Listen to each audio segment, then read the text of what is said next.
Question number 2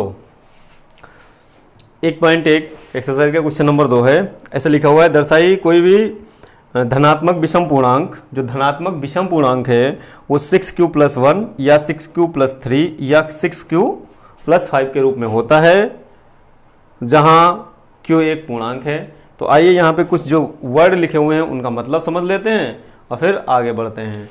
लिखा हुआ है पूर्णांक, सबसे पहले हम समझ लें पूर्णांक क्या है। तो पूर्णांक बोलते हैं 0 से लगा के 1 2 3 4 और यहाँ अनंत तक, और इधर माइनस में इतना ही 1 -2 -3 और यहाँ भी अनंत तक। ठीक है, ये क्या होती हैं, यानी कि जो ऋणात्मक संख्याएं और धनात्मक संख्याएं 0 के साथ मिल करके जो पूरी संख्या होती हैं, परिमेय के रूप में नहीं, P/Q के रूप में ये नहीं होंगी, P/Q के रूप में ये नहीं होंगी। P/Q के रूप में क्या होता है, पूर्णांक नहीं होता है।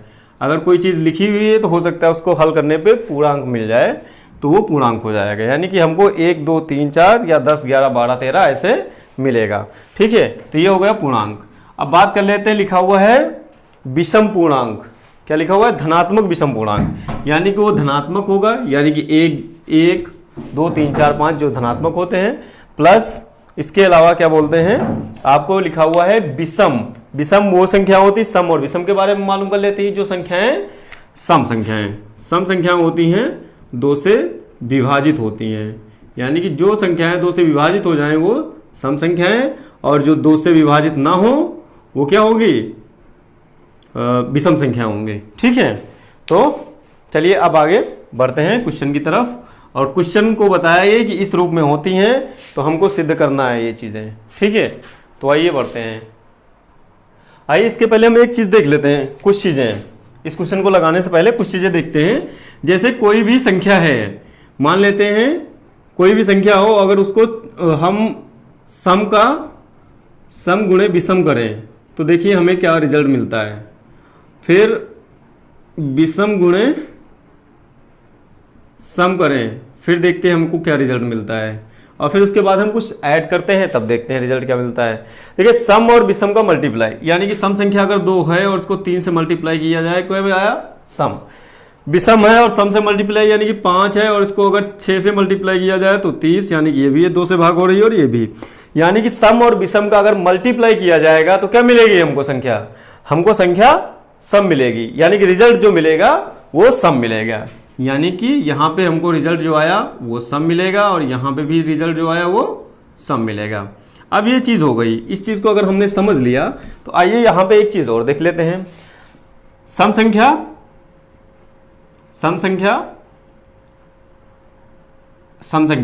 प्लस विषम ले लेते हैं, सम और विषम को जोड़ते हैं।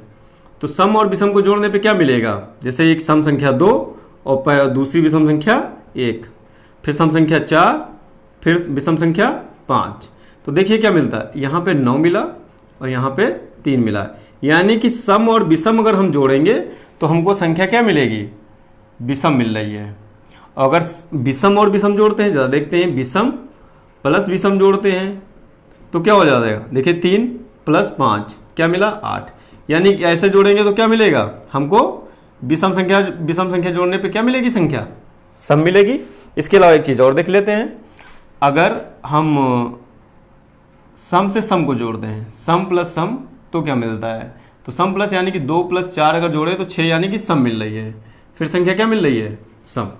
तो इस चीज़ को हमको समझना है और इस चीज़ का प्रयोग क्या होगा, इस क्वेश्चन में होगा, इस क्वेश्चन में प्रयोग होगा इस चीज़ का और इस चीज़ को फिर से हम आपको समझा देते हैं। ठीक है, देखिए जो संख्या होती है, कोई भी संख्या हो या कोई भी पूर्णांक हो, अगर उसको हम किसी संख्या से भाग करते हैं, ठीक है, या हम इस रूप में लिखते हैं, तो यहाँ पे ये होता है भाज, ये होता है भाजक, ये होता है भागफल, ये होता है भागफल, और प्लस ये होता है शेष। शेष क्या क्या हो सकता है आपको बताते हैं। शेष हमेशा क्या होगा, जो शेष आता है या तो 0 बचता है हमारे पास, या तो जिससे हम भाग करते हैं उससे उससे क्या होगा, उससे छोटा होगा और 0 के बीच में होगा, 0 या उससे बीच में होगा। यानी कि अगर हमारा भाजक 5 है, जो भाजक है वो 5 है, तो यहां से हम देखते हैं जो शेष हो सकता है वो हमको 0 भी मिल सकता है, ठीक है, और शेष हमको क्या मिल सकता है, ये रिमाइंडर, और हमको शेष मिल सकता है 1 2 3 और 4। हमको 5 शेष नहीं मिलेगा, यानी कि इससे इसके बराबर या इससे बड़ा शेष हमें नहीं मिलेगा, ठीक है। तो आइए इन चीजों का इस क्वेश्चन में करेंगे हम प्रयोग, ठीक है। बढ़ते हैं आगे। देखिए यूक्लिड प्रमेय से, यूक्लिड प्रमेय से देखते हैं हमारे कुछ डिजिट ऐसे लिखी हुई है 6q + 1, 6q + 3 एंड 6q + 5, ये चीजें लिखी हुई हैं। यानी कि ये लिखी हुई हैं, जो संख्या है या पूर्णांक है वो इस रूप में लिखा हुआ है, और यहां से अगर देखा जाए तो यानी संख्या बराबर लिखा हुआ है, एक संख्या यानी कि पूर्णांक संख्या बराबर ऐसा कुछ लिखा हुआ है, ठीक है। तो ये जो पूर्णांक संख्या बराबर लिखा हुआ, तो ये भी एक क्या होती है, ये भी क्या होता है, एक पूर्णांक संख्या ही होती है, ये भी एक क्या होती है, संख्या होती है। तो ठीक है, अगर हम देखा जाए तो इससे कंपैरिजन अगर हम करें तो ये कुछ इस रूप में लिखा हुआ है, ठीक है। जब इसमें लिखा हुआ है तो जब हम देखते हैं यहाँ पे कंपैरिजन हमको नहीं किया करना है, तो यहाँ से हम देखेंगे हमको क्या मिलेगा, यहाँ से मिलेगा b बराबर 6, b बराबर हमको क्या मिल गया, 6 मिल गया, b बराबर 6। या हम देख लेते हैं कि हमें कहाँ तक जाना है, 6q + 1, 6q + 3, 6q + 5। यानी कि यहां से एक चीज डिनोट हो गई, जो शेषफल है, जो शेषफल है वो कितना होगा, यहां से वो 5 से बड़ा आगे नहीं जा रहा है। तो जब 5 से बड़ा नहीं है तो जो भागफल होगा क्या हो सकता है, 6 हो सकता है। यानी कि जो भागफल क्या, यहाँ पे जो हमारा जो है भाजक है वो 6 हो सकता है। तो यहाँ पे हम b बराबर कितना ले लिए, 6। जब b बराबर 6 लिए तो हमको कुछ इक्वेशन मिलेगी, ठीक है। तो इक्वेशन a बराबर bq + r से अब हम इसको देखेंगे, ठीक है। हमने यहाँ से b बराबर कितना लिया, इतना लिया। अगर b बराबर 6 है, यानी कि b बराबर 6 है, तो देखिए इसका मान क्या हो सकता है, यहाँ से देखिए इसका मान हो सकता है या तो 0 होगा, ठीक है, बड़ा बराबर r का मान जो r है वो क्या होगा, 6 से छोटा होगा। अब देखिए हम यहाँ पे r बराबर क्या क्या लिख सकते हैं, इससे देखते हैं r बराबर 0 बराबर r बराबर 0। अब 0 से बड़ा यानी कि 1 और 6 से छोटा कितना आएगा, यानी कि 1 से 6 के बीच, 1 से 6 के बीच में क्या आएगा, 0 1 2 3 4, हाँ 0 से लगे उसके बाद और 5, आर के मान ये हो गए, ठीक है। और अब हम इससे देखते हैं, अब ये आर बराबर निकल आया। अब यहां से देखें इससे, यानी कि यूक्लिड प्रमेयिका से आर बराबर 0 लेने पर क्या लिखेंगे, आर बराबर 0 ले लेते हैं और यहाँ पे इसमें मान रख देते हैं। यानी कि अब हमको आर के मान यहाँ पे पुट करने हैं, तब हमको जो हमारे ये सब है ना, तब ये आना शुरू हो जाएंगे, ठीक है। तो चलिए लिखते हैं पहले के लिए आर बराबर 0 लेने पे, तो ए बराबर क्या हो जाएगा, बी क्यू + 0, यानी कि ए बराबर हो गया, बी का मान कितना है 6, हाँ बी का मान और गुणे क्यू और +0, यानी कि ये हो गया हमारा ए बराबर 6q। इसको समीकरण 1 दे दीजिए, ठीक है। फिर देखिए इसके बाद r बराबर यहाँ पे लिखेंगे, r बराबर 1 लेने पर, r बराबर 1 लेने पे, ठीक है। जब r बराबर 1 लिया तो a बराबर क्या हो गया हमारा, देखिए ए बराबर क्या हो गया, ए बराबर होता है आर बराबर ए लिया, और बी बराबर हमारे पास कितना है, बी बराबर 6 यहाँ ऑलरेडी है, तो क्या है 6 गुणे क्यू और प्लस 1। ये समीकरण हमारा 2 हो गया। फिर देखते हैं तीसरा लेते हैं, a बराबर 6q, यानी अब यहाँ पे r बराबर भी हम लिखेंगे ना, r बराबर 2 लेने पर, r बराबर जब 2 लेते हैं तो a बराबर हो जाएगा 6:q प्लस 2। ये चीज़ हो गई, ठीक है। और ये समीकरण हो गया 3। जरा यहाँ पे हम कुछ चीज़ें आपको समझा देते हैं, ठीक है। यहाँ पे हम क्या लिख देते हैं, कुछ आपको समझा देते हैं। जरा देखते हैं हमको समझना क्या है। जरा इसको अब हम हटाते हैं, ये वाला, ठीक है।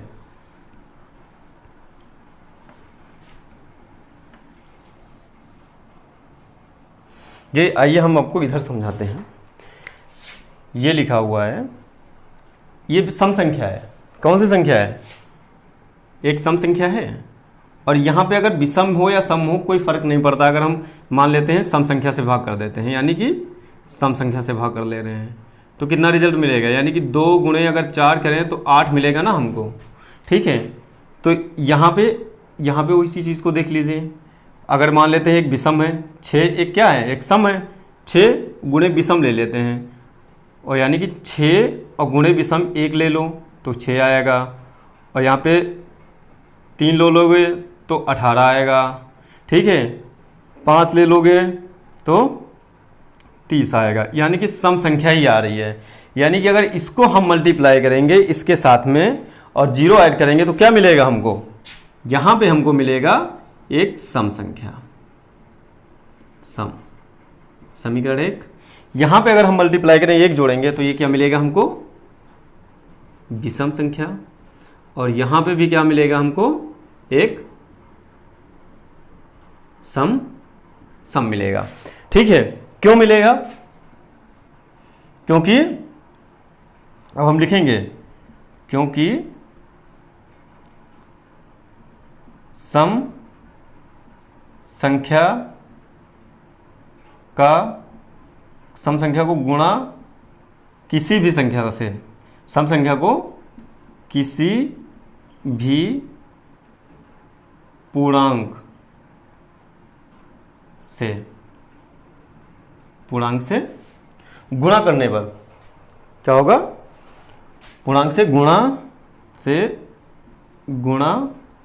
करने पर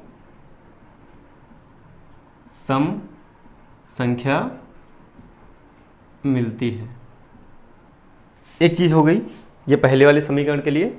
फिर दूसरे के लिए क्या हो जाएगी, यहाँ पे लिखेंगे सेम यही चीज़, क्योंकि सम संख्या को किसी भी पूर्णांक से गुणा करने पर सम संख्या मिलेगी। अच्छा, ये सम संख्या तो मिलेगी, और हमें क्वेश्चन में क्या बोला है, जो विषम संख्या होती है इस रूप में होती हैं, यानी कि 6 + 1 के रूप में होती हैं। अब क्या किया गया है, अगर सम में हम क्या करें, कोई सम संख्या के साथ अगर विषम जोड़ दें, यानी कि 6 के साथ अगर 1 जोड़ लें तो क्या मिलेगा, विषम संख्या। 8 के साथ 3 जोड़ लें तो क्या मिलेगा, विषम संख्या। और अब यहाँ पे वही चीज लिखनी है ना, मिलेगी, तथा सम व विषम का योग विषम संख्या होती है, विषम संख्या होती है, ठीक है। ये चीज इसलिए क्या हो जाएगी, ये विषम और ये सम। अब अगले स्टेप की तरफ बढ़ते हैं। जब हम अगला बढ़ते हैं, ठीक है, तो अगला हम ले लेते हैं a बराबर, हम r बराबर 3 के लिए, r बराबर 3 के लिए जाते हैं, ठीक है। r बराबर जब 3 के लिए हम पहुंचते हैं तो वहां पे देखते हैं, हाँ, तो r बराबर 3 के लिए जब वो करते हैं तो हम देख रहे हैं कि a बराबर क्या हो जाएगा 6q प्लस 3, और ये क्या हो गई एक सम गुणे पूर्णांक, यानी सम किसी पूर्णांक से अगर मल्टीप्लाई किया जाएगा तो क्या मिलेगा हमको, सम मिलेगा और प्लस विषम संख्या। ठीक है, अब r बराबर बढ़ेंगे हम 4 के लिए, तो r बराबर जब हम 4 लेते हैं, r बराबर 4 के लिए, r बराबर 4 के लिए, तो r बराबर 4 के लिए जब ले लेंगे तो a बराबर क्या होगा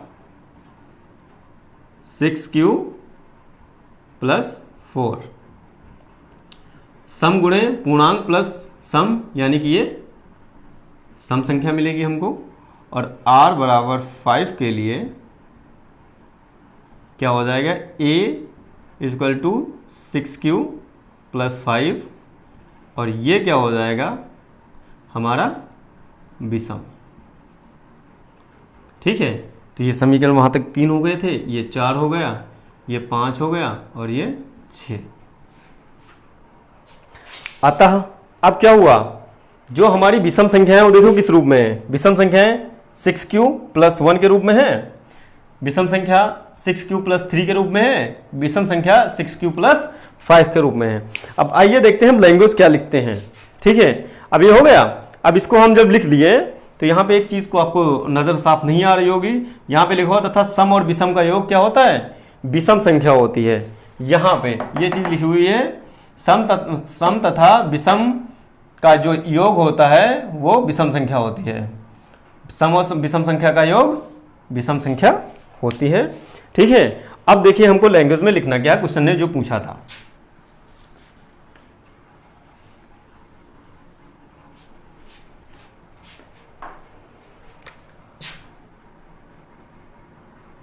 अतः उपरोक्त समीकरण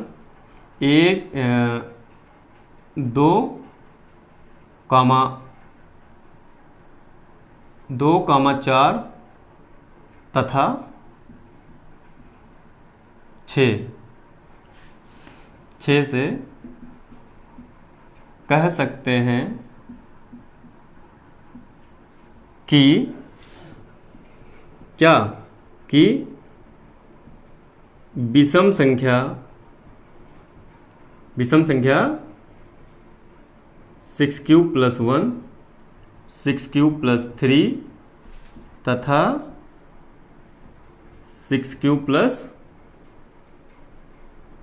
5 के रूप में होती है, और साथ में लिख दें यदि q एक विषम, q एक पूर्णांक हो, कैसा भी हो, पूर्णांक हो। अच्छा, इस चीज़ को आप लोगों ने समझ लिया हुआ है। ठीक है, इन्हीं चीज़ों को हम अगले के क्वेश्चन में अभी अप्लाई करेंगे। ठीक है, तो ये क्वेश्चन आपको उम्मीद है समझ में आ गया होगा। बहुत ही इजी और आसान तरीके से आपको समझाने की कोशिश की गई है।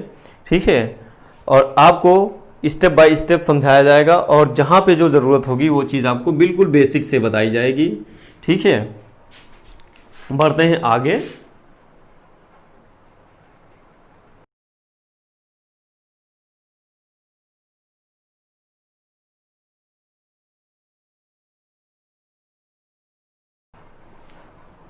क्वेश्चन दिया हुआ है आपका, क्वेश्चन दिया हुआ है कि किसी परेड में 616 सदस्यों वाली एक सेना आर्मी की टुकड़ी को 32 सदस्यों वाले एक आर्मी बैंड के पीछे मार्च करना है। दोनों सदस्यों को समान संख्या वाले स्तंभों में मार्च करना है। उन स्तंभों की अधिकतम संख्या क्या है जिसमें वो मार्च कर सकते हैं।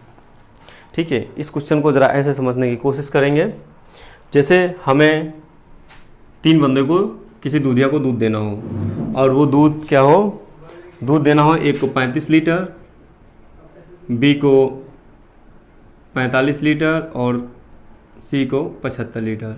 और हमको क्या बताना है, हमको बताना है कि वो दूधिया बड़े से बड़े बर्तन का प्रयोग कर सकता है। छोटा तो 1-1 लीटर नाप के दे जाएगा, कोई दिक्कत नहीं है, मगर उसको जो मापना है, वो जो दूधिया है वो नापे, उसको कितने कम टाइम लगे, यानी कितने कम बार दूध को डालना पड़े जिससे उसको आसानी रहे, तो वो बर्तन की माप क्या होगी। तो देखिए वो बर्तन की माप यहाँ से कैसे निकलेगी, इसका LCM निकाल के SCF निकाल करके वो बर्तन की माप निकल आएगी, और बर्तन की माप आएगी 5 लीटर। 5 लीटर से कोई बड़ा बर्तन नहीं है जिसको हम नापें और ये बराबर भी बढ़ जाए और इनको सब दूध मिल जाए और जो है दूध शेष भी ना बचे। तो वो क्या है, SCF कितना है इसका 5। इसी तरीके से क्या होगा, अब ये जब क्वेश्चन है तो उसको क्या करने के लिए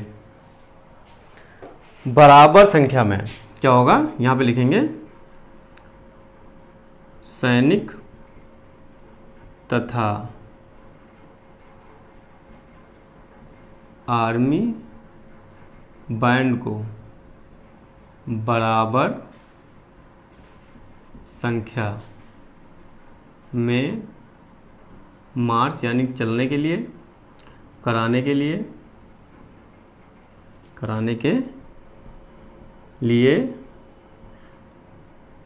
616 तथा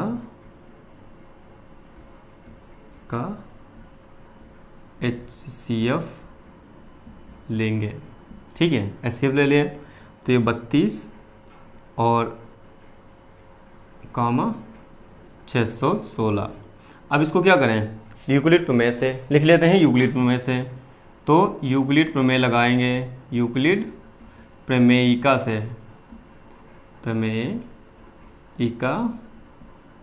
यूक्लिड प्रमेयिका से क्या लिखेंगे हम, 616 को भाग कर रहे हैं 32 से, 19 टाइम लगेगा, 19 टाइम प्लस हमारे पास क्या बचेगा 8। 616 अब क्या बचेगा, हम 32 को भाग करना किससे, इससे, इस वाले को इससे भाग करना होगा, यानी कि 32 और भाग किससे होगा 8 से, कितनी बार लगेगा 4 टाइम लगेगा, और प्लस 8, और यहाँ पे क्या होता है, सॉरी प्लस 8 क्यों, प्लस 0, और जो आया यही HCF हो गया। तो HCF क्या हुआ, HCF बराबर कितना हो गया 8। अतः यहाँ पे हम लिख सकते हैं, अतः स्तंभों की अधिकतम संख्या 8 है। ठीक है, स्तंभों की संख्या अधिकतम 8 है। ठीक है, इसको देखिए कैसे लिया गया है, कैसे अप्लाई किया गया है, एक बार बता देते हैं आपको।